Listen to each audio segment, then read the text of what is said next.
There's a big push for Palestine these days. Many of the countries of the world are clamoring for a Palestinian state.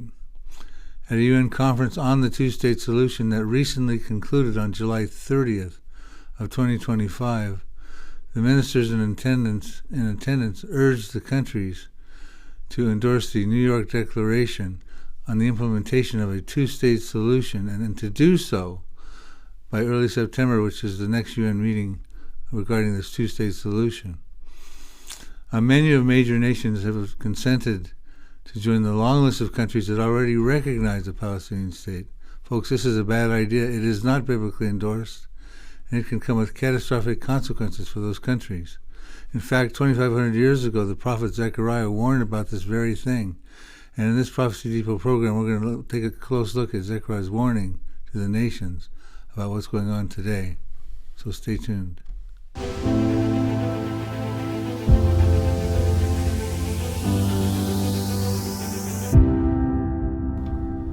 I want to start this program off by quoting from an article that recently came out that will help establish the groundwork for this message I'm about to deliver in this program. It's with Prophecy Newswatch at prophecynewswatch.com, posted this on July 29th, 2025.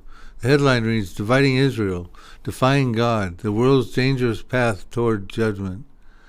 The article reads, "At the United Nations General Assembly, a growing coalition of nations, once counted as friends of Israel, will formally push to recognize a Palestinian state." This is not about peace, it's about power. It's about appeasing an ideology that has raised its children to hate Jews and murder Israelis. And it's about something even more sobering for believers. This is another step to fulfilling Bible prophecy. France, co-chairing a UN summit with Saudi Arabia, has confirmed it will recognize a Palestinian state this September. Canada has caved under pressure, linking recognition to vague reforms within the Palestinian Authority. And the UK has issued an ultimatum. Either Israel halts its operations in Gaza and abandons future annexation efforts, or London will proceed with recognition. And I'm going to emphasize this ultimatum, unless Israel does this in this program, and these demands that the UK wants. Otherwise, they will proceed with recognition of a Palestinian state. These decisions are not occurring in isolation. Ireland, Norway, Spain, Slovenia, and others joined the chorus in 2024. By this fall, more than 147 of the 193 UN member states will recognize a Palestinian state, roughly about 75% of the global community. So this is a movement that's gaining much momentum right now and coming to a climax here, maybe even as soon as September of 2025. So let's turn our attention to a map here that shows the countries that currently recognize a Palestinian state, shaded in green, and the countries that are planning to recognize a Palestinian state, shaded in orange. And I'll read the subcaption. It says, most countries in Asia, Africa, and South America recognize a Palestinian state. Most countries. The number of Western countries that recognize Palestinian statehood has increased since the start of the Israel-Hamas war, which was October 7th of 2023. So since that time, there's been a lot of Western countries that have been prompted to recognize Palestinian statehood. You see on the right side here, one of the major proponents of this movement is France. They're going to be joined in September by the UK, Canada, Australia, New Zealand, Finland, Luxembourg, Portugal, and San Marino. You see in green below, Spain, Italy, and Norway already recognize the Palestinian state. What are these countries thinking? They must have a short memory. Don't they recall back in May 14th of 1948, the Palestine Post said the state of Israel is born. There's no more Palestine. Perhaps it would have been smarter if the Palestine Post would have said, hey, there's no more Palestine. It's gone. That ship has sailed. Unfortunately, back then the U.S. recognized the Jewish state, and even today we recognize Israel as the Jewish state. But back then others did not, and that included Egypt. See the headline there, Egypt Air Force Spitfires bombed Tel Aviv, one shot down. So you can see, and that's of course when the Arab-Israeli War of Independence happened in 1948. So it seems increasingly unlikely that Saudi Arabia is going to jump on board the Abraham Accords. In fact, to the contrary, we find that Saudi Arabia is locking arms with France, seeking support for a declaration on a two-state solution between Israel and the Palestinians. That's a Reuters report. You see the headline.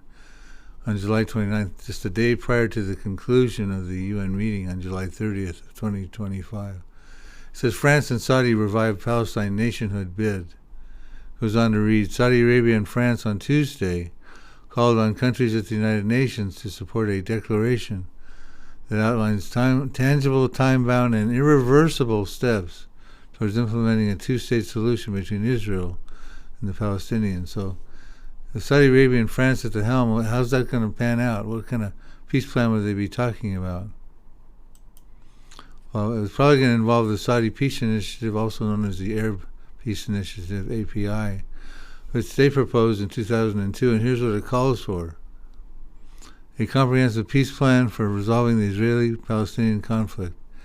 It offers Israel normalization of relations with the Arab states in exchange for, get this, the caveat here for Israel, a full withdrawal from the territories occupied in 1967, and the establishment of a Palestinian state with East Jerusalem as its capital. They want Jerusalem divided and giving East Jerusalem as the capital of the Palestinian state. That's where the warning from Zechariah is going to take most bearing when we talk about it.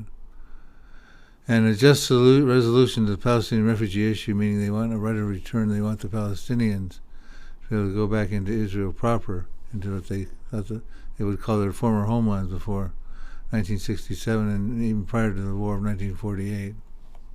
France and Saudi Arabia crafted a landmark declaration that seeks to not only talk about what can happen going forward to have a two-state solution, but also laid out a framework, and that was to first create a ceasefire, second, get humanitarian aid in for the desperately needing civilians, which we've all seen so much about, get the hostages out, and that's all living and deceased, disarm Hamas, and then, of course, it lays out a framework of governance without Hamas, but with the Palestinian Authority for the future of Gaza.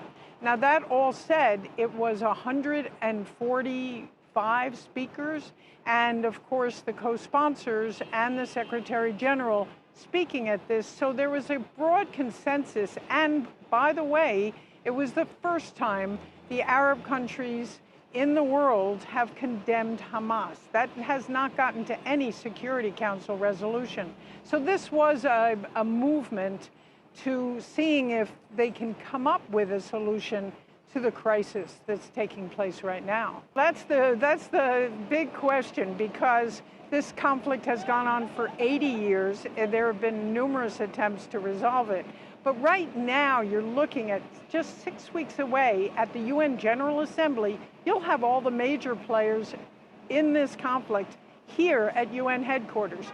You'll have Netanyahu and Abbas. You'll have Macron and Trump. You'll have the UK Prime Minister Starmer. You'll have so many and other heads of state, over 60 heads of state already signed up. And they will be here to look at that declaration, to see what can be done. And there was movement as almost concessions to Israel and the United States, which did not participate in this conference, but will be here in September at the UN General Assembly. And then, of course, it's anyone's guess if after all these years they can find a way to make peace in the region. But there's a lot of change on both sides, and that's hopeful. So the video acknowledged it's the first time since October 7th, 2023, that the Arab states actually came out and condemned the Hamas massacre. Well, what a big acknowledgement for them, considering Israel's blown Gaza to smithereens and decimated the Hamas, essentially. Apparently they don't support a losing cause anymore. What a meager acknowledgement to make, considering the momentum they're getting from the Western countries now supporting a two-state solution.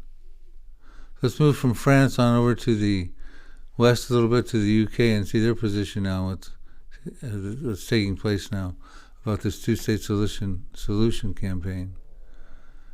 The CBS News article on July 29th states, the UK will recognize Palestine as a state unless Israel moves towards ceasefire in Gaza. The United Kingdom will recognize Palestine as a state in September unless Israel takes substantive steps to end the appalling situation in Gaza. Appalling situation. The Starmer says it's the Prime Minister it was on Tuesday. Addressing reporters at Downing Street, the Prime Minister said the UK will recognize Palestine as a state at the United Nations General Assembly in September, unless Israel takes a number of steps, including the establishment of a ceasefire in Gaza, a commitment to halting the annexation of territory in the West Bank, and a pledge to work toward a peace process involving a two-state solution. Yeah, that's all Israel has to do, the big unless. Israel is talking about annexing territory in the West Bank, and the Starmer does not want that to happen. It's going to be one of his conditions, or he's going to sign on to this two-state solution declaration. Of course, that upset Benjamin Netanyahu, who came out in an article on the next day in Israel National News, Arutz Sheva, number 7. Netanyahu to Starmer, he's recognizing Palestine rewards terror. Netanyahu blasts UK Prime Minister for vowing to recognize the Palestinian state by September if the Gaza situation doesn't improve. He says this rewards Hamas monstrous terrorism and would create a jihadist state threatening Britain. So we see that Netanyahu's getting upset with this momentum here. This is definitely gaining momentum. UK is now going to jump on board. Let's go further west. Let's go to Canada. They're jumping on the bandwagon as well. And Australia. JFeed reports this on July 30th. Canada and Australia announced plans to recognize a Palestinian state. Subcaptions, Canada, Australia, and others joined France and the UK in declaring intent to recognize Palestine at the upcoming UN General Assembly in September. It goes on to read, the announcement followed the two-state conference held at the UN headquarters in New York, led by France and Saudi Arabia. Several foreign ministers issued a joint statement calling for the implementation of a two-state solution and recognized the worsening humanitarian crisis in Gaza. Countries such as Australia, New Zealand, Finland, Luxembourg, Portugal, San Marino, and others expressed readiness to support the recognition. Spain, Ireland, and Norway have already issued formal declarations in recent months. Well, Prime Minister Mark Carney says Canada will recognize a Palestinian state in September, and U.S. President Donald Trump is reacting to this, saying the move could impact trade talks with our country. In making the announcement yesterday, Carney called the level of human suffering in Gaza currently intolerable. He also noted the decision is predicated on the Palestinian Authority carrying out reforms, including demilitarizing, as well as holding an election next year in which Hamas is not involved in any way. Carney says Canada has long been committed to a two-state solution in the ongoing war, but that its prospects have been, quote, steadily and gravely eroded. Now, the United Kingdom and France have also announced plans to recognize a Palestinian state if certain conditions are met.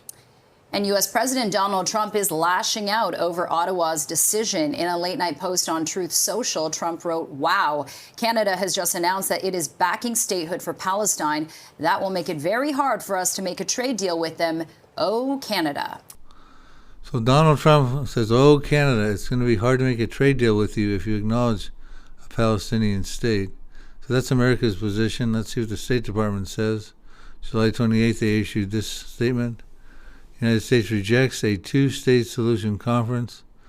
This is a publicity stunt. It comes in the middle of delicate diplomatic efforts to end the conflict. Far from promoting peace, the conference will prolong the war, embolden Hamas, and reward its obstruction and undermine real-world efforts to achieve peace. As Secretary Rubio has made clear, this effort is a slap in the face to the victims of October 7th and a reward for terrorism. It keeps hostages trapped in tunnels. Rubio went on to say, subsequently, reported by the Jerusalem Post, those recognizing a Palestinian state can't even tell you where it is, Rubio says. At the end of the day, Hamas is sitting there saying, we're winning the PR war. We got all these countries lining up on our side of this argument for the two-state solution. The article reads, at the end of the day, Hamas is sitting there saying, we're winning the PR war. We got all these countries lining up on the side of this argument. 140 heads of state threatening to recognize, or ones that have already recognized the Palestinian state, can't even tell you where the Palestinian state is. Of course, he's alluding to the fact that there never really was a Palestinian state per se. But the diaspora of the territory was characterized by loosely defined borders by whatever dominant power conquered it. So there really never was a Palestinian state. Okay, so now let's turn our attention to the warnings of Zechariah in chapter 12 to these countries that are so vigorously wanting to create a Palestinian state, and ultimately that would lead to the dividing of Jerusalem, with East Jerusalem becoming the capital of this Palestinian state. Ultimately, the consequences for this are severe. Jerusalem will become a burdensome stone to these countries that are meddling. It'll cut them to pieces and sorely wound them. We'll talk about that. I'm going to mix together, integrate a couple teaching videos that I've done, some segments with some slides in this next segment. So I would turn our attention now to Zechariah chapter 12, verse 2. At some point in time, Jerusalem is going to become a cup of trembling. It says, "Behold, I will make Jerusalem a cup of trembling," or dizziness in some translations, "unto who? Unto all the people round about. And when they lay siege, it shall be when they lay siege against both Judah and against Jerusalem." Okay, when they do that, it's to become a cup of trembling to them. Okay, and I believe that's going to happen real soon. And it has not happened just yet. The countries around about, not the whole world, will try to lay siege on Judah and Jerusalem. We just took a look at Zechariah 12, verse 2, and talked about the nations round about, not the international community at large, but the Arab states sharing borders with Israel. They will someday attempt to lay siege on Judah and Jerusalem. And they'll find out that that is a huge mistake, because the Lord will intervene and turn it into a cup of trembling to those nations. But what would the international community's position be around that time frame when that event is taking place? We go to Zechariah 12, verse 3 to find out. "And it shall happen in that day that I will make Jerusalem a very heavy stone for all peoples. All who would heave it away or impose a burden upon it will surely be cut in pieces, though all the nations of the earth are gathered or assembled against it." Now, I like to read the American Standard Version translation of that same verse. It says, "And shall come to pass in that day that I will make Jerusalem a burdensome stone for all the peoples. All the burden themselves with it shall be sorely wounded, and all the nations of the earth shall be gathered together against it." Now, many commentators believe that that particular verse, this verse, Zechariah 12:3, finds fulfillment in relationship with the end of time at the Armageddon campaign. Here's one example from the Bible Knowledge Commentary of the Old Testament by John F. Wolverd. Here's what he says about Zechariah 12, verse 3. That day, alluding to Zechariah 12:3, refers to the future battle, or better, the campaign of Armageddon, in which the nations of the armies will gather together at Jerusalem. So here's how I translate that verse, though. Basically, I believe that when Israel's surrounding Arab neighbors attempt to besiege and to falsely and forcibly possess Jerusalem in that day, the international community will attempt to intervene and impose a burden upon the city. Zechariah warns that this is a bad idea, because the burden will boomerang back to sorely wound or cut to pieces those nations. So when it comes to understanding Zechariah 12:3, the all nations, the burdensome stone about Jerusalem, it's important that you disconnect the Zechariah 12 prophecy with the War of Armageddon. I actually do this in an article I wrote on January 30th of 2025 called Zechariah 12, the War Before Armageddon. It's actually a war before Armageddon that precedes it. And in that article, you can get it at prophecydepot.com, my website. I actually compare Zechariah 12 to the all nations mentioned in Zechariah 14 and Revelation 19 and show the distinct differences. So because Zechariah 14, we'll take a brief look at that, talks about all nations, as does Zechariah 12:3. It's important to read this prophecy in Zechariah 14 and then show the distinct differences. And I'll do that in just this quick segment right here. Zechariah 14, 1-3 says, "Behold, the day of the Lord is coming, and your spoil will be divided in your midst, and I will gather all the nations to battle against Jerusalem. The city shall be taken, the houses rifled, and the women ravished. Half of the city shall go into captivity, but the remnant of the people shall not be cut off from the city. Then the Lord will go forth and fight against those nations as he fights in the day of battle." So there's going to come a time when all nations will be gathered by the Lord into Jerusalem for a successful siege. That's what Zechariah 14 is talking about. We compare Zechariah 12, the details, verses 2 through 6, versus Zechariah 14, 1 through 3 that we just read. We find these distinct differences. Zechariah 12:2 is an unsuccessful siege. It will be defeated by the Israeli Defense Forces. It's not successful. It's the peoples round about, only the surrounding nations, not all nations. Zechariah 14 is all nations. Zechariah 12 is just simply the surrounding Arab nations. It's a pre-tribulation prophecy. I point that out in the article versus a tribulation prophecy in Zechariah 14. The Zechariah 12 siege is they're gathering themselves together to seize on Judah and Jerusalem. But in Zechariah 14 we read they're gathered by God to come to Jerusalem for a successful siege. Zechariah 12, there's a heavy stone impediment on the nations that meddle. But there's no stone impediment in Zechariah 14. The nations move in and just mow over and take over the city. The stone sorely wounds the nations that meddle in Zechariah 12, but there's no stone, no wounds in Zechariah 14. Zechariah 12:6 tells us that the IDF, with the help of God, defeats the Arab countries, the surrounding peoples, making it an unsuccessful siege. Zechariah 14 shows it's defeated only by God. We find that when Christ single-handedly, in various verses, defeats the Antichrist and his armies. There's no captives taken in Zechariah 12, but half of the city gets captive in Zechariah 14. The inhabitants turn out to be strong in Zechariah 12, verses 5 and 8, but they're not strong in Zechariah 14. The houses are rifled and the women are ravished.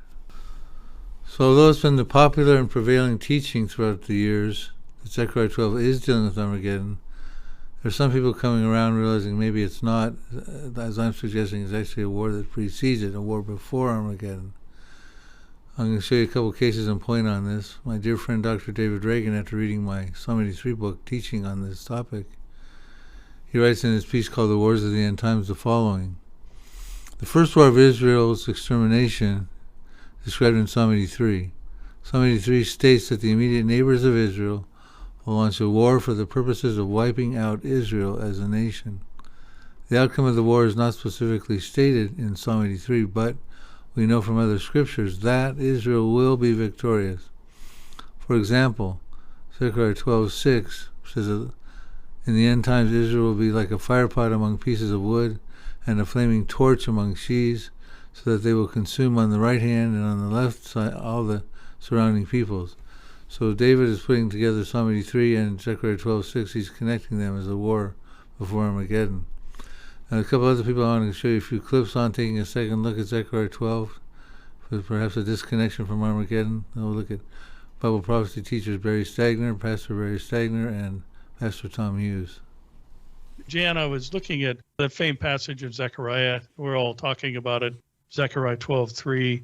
But in watching what's happening right now, as you just mentioned a moment ago, they're fighting on 7 fronts. And to be honest with you, I'd never really noticed this before, but I think that there is possibly a progression that is mentioned in Zechariah chapter 12, where the Lord says, I will make Jerusalem a cup of drunkenness to all the surrounding peoples. The surrounding peoples right now are the ones who are looking at Jerusalem in that manner with a drunken hatred and animosity toward the nation of Israel. And then he talks later about the fact that all the nations will be gathered against Israel. So I think there's possibly something that's being communicated to us there that we couldn't see until now as we're watching it develop, that this thing is going to broaden out. Let me ask you, Psalm 83, Bill, you're really the person that brought that to light. Your thoughts about Psalm 83, specifically not part of Ezekiel 38. We've already established before that you believe it's a real war, and actually the further we go along in life, the more I look at the Bible, the more, Bill, I believe you're right. You know, I look at it, I know there's a lot of other people that are colleagues of ours that think differently, but I'll go on the record as saying I believe you're right about Psalm 83. And also, as I look at Zechariah chapter 12, I believe you're right about that too. I look at these things and go, man, and even your prophecy of Elam, you know, same thing, Jeremiah chapter 49. I'll tell you this much, we live in days where all of these things are on the table right now. So dividing God's land or meddling with the status of Jerusalem is not a new phenomenon. The international community has been involved in this ever since Israel became a nation back in 1948. The stage has been set, and we're going to take a little trip back in time to show you what the international community has already done to meddle with the status of Jerusalem. Take it back in time, the United Nations in the November 29, 1947, Resolution 181, also called the Partition Plan, when they were going to make Israel a nation again, they were going to have a problem with Jerusalem, and they were going to call it an international zone. So we find back at the Partition Plan, even back then, the international community was meddling about the status of Jerusalem. Then in 1948, of course, Israel became a nation, but Jerusalem was considered an international zone. Now, the Arab states around Israel, the ones we're talking about that will someday lay siege against Judah and Jerusalem, they all voted against there being in Israel. And then when Israel became a reality in 1948, they came together in a war. Now, the Arabs lost that war, and as a result, we had a phenomenon hit the scene called the Palestinian refugees. You see a picture there of some of these Palestinian refugees back in 1948 and 1949 in their tent communities. I believe the Bible alludes to them as the tents of Edom. Tents of, in the Bible, can mean refugee conditions or military encampments. And they show up in Bible prophecy. Now, the Edomites, ancient Edomites, have ethnical representation in the Palestinians today. Now, not all Palestinians have Edomite descent, but we can certainly trace their lineage of the Edomites into the Palestinians. Now, these refugees are numbered in the millions, and they're not just stuck in the land of Israel per se, but you see they're up there in the West Bank, which is also where Judea is. Judea and Samaria, the biblical heartland encompassing the West Bank. And so you see you got a lot of the refugees in the West Bank. Of course, you got the Hamas and the Gaza over there, but you see those little red dots? These are refugees scattered throughout the whole Middle East, and they're struggling to have a homeland again because the Arab countries are not assimilating them into their countries. So also, as a result of that war, not only did you get the Palestinian refugee crisis, the tents of Edom, but the international community continued to meddle, and they attempted to divide the city of Jerusalem with the armistice agreements in 1949. Now, this was just meaning a line of demarcation. It was never meant to be permanent, and it didn't last very long. We'll show you in a moment. But you can see the international community is still meddling. Jerusalem was an international zone. Now it becomes a divided city, which the Bible never called for Jerusalem to be a divided city. That's all man-made. Didn't last very long because you had the Six-Day War in June of 1967, and Israel won that war in 6 days, and they took over the entire city of Jerusalem, came under Israel's control at that point in time. However, they granted control of the Temple Mount to Jordan at that point in time, which was a colossal mistake.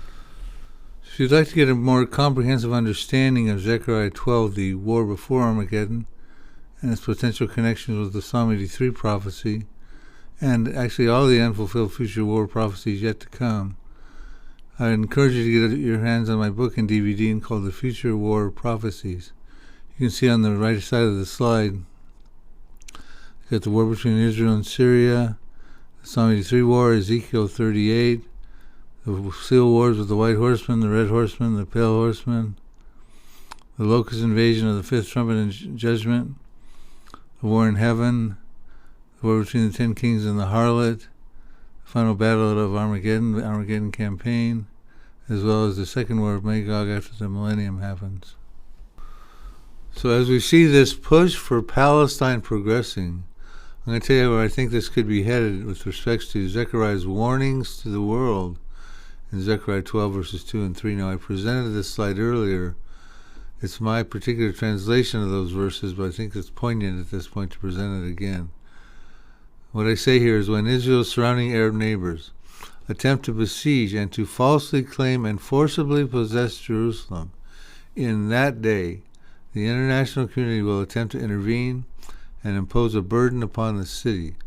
Zechariah warns that this is a bad idea because the burden will boomerang back to sorely wound or to cut to pieces, in some translations, those nations. So I see this momentum for the two-state solution climbing to a coming climactic conclusion probably in fulfillment of Zechariah's prophecies. But how could, let's take an example of France or London or the UK.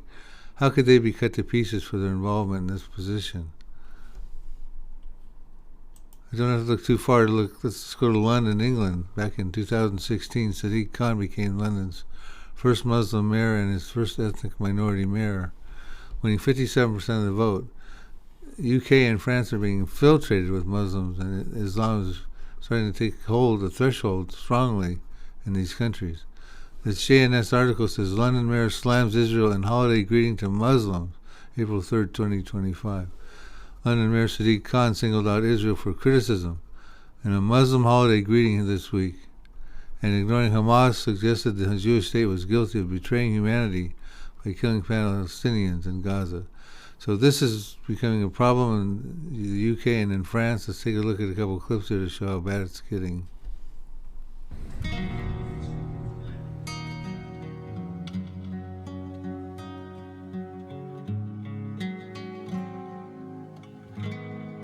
Islam is currently thriving in the UK, especially in London and Birmingham, with the Muslim population increasing by 44% in a decade. Today, more than 3.9 million Muslims live in the UK, making Islam the second largest religion. Many deserted churches have been converted into mosques, reflecting significant social and spiritual change. London is more religious than any other region, and Birmingham has been dubbed the new Mecca of the UK. France has long been a country which has been shaped by waves of immigration. There's the largest Muslim population in Europe and a rich history of diversity. Yet today, many who call France their home feel they are living in an increasingly hostile environment. Yes, there's Islamophobia in France. Of course, yes. There's a fear which is silly, but there is, yes. Not just Islamophobia, lots of religions suffer, diverse. There are looks, remarks, nasty remarks, but lots of looks. People push. So here we are in August of 2025, and the two-state solution is back on the table, and it's gaining international momentum. But Israel's already dismissed this possibility. It's too dangerous for the existence of the Jewish state. That ship has sailed. It's dead in the water. And if it happens, it'll be temporary at best, because the Bible tells us of a different end to the Arab-Israeli conflict. Not a politically brokered land for peace deal, but a military option. And we can look back to Zechariah chapter 12, verse 6 to find out how that's going to go. Dr. David Reagan had quoted this earlier in the presentation. I'm going to quote it again. What we have here in Zechariah 12:6, it says, in that day that Jerusalem becomes a cup of trembling, because the Arabs are laying siege on Judah and Jerusalem, and in that day that the international community is going to impose a burden upon the status of Jerusalem. In that day, that's the day we're talking about. God says, I will make the governors or the captains, read that as the Israeli Defense Forces, the IDF, of Judah like a fire pan in the woodpile, like a fiery torch in the sheaves, and they shall devour all the surrounding peoples on the right hand and on the left, but Jerusalem shall be inhabited again in their own place, Jerusalem.